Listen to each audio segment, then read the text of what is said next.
Mr. Speaker, during the last election, the Prime Minister claimed that no veteran would be forced to fight their government for the support and compensation that they have earned.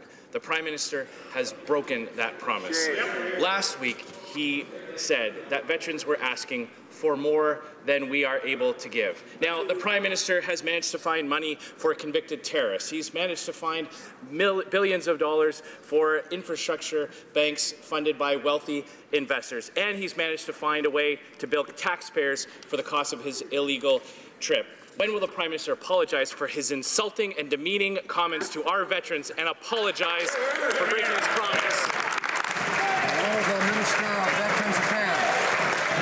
Speaker, we are committed to the well-being of veterans and their families. We promised to deliver a pension for life, and we are delivering on that promise. It is designed to help veterans live a full and productive life post-service. It is monthly. It is a payment for life to recognize pain and suffering. It is a payment that is tax-free. It streamlines 6 existing income-related benefits to a single benefit payable at 90% of a veteran's pre-release salary. The Conservatives had 10 years to make changes that veterans were asking for, and they did nothing. They did nothing but ignore the voices of the Honourable Leader of the Opposition. Mr. Speaker, that question was for the Prime Minister to answer for his insulting comments. Why is it that every time he makes a mistake or says something stupid, he has to leave it to other ministers to defend his answer?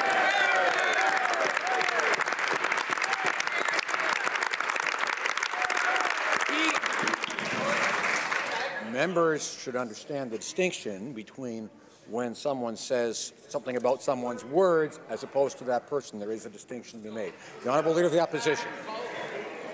A wounded Canadian hero that they didn't have enough money to keep their promise. Yet he finds millions for an Asian infrastructure bank to build projects in other countries. He found $10.5 million for a convicted terrorist. And when his friends at Bombardier asked for bailout, he says yes. So why does he say no to Canada's veterans? Honourable Minister of Veterans Affairs. Mr. Speaker,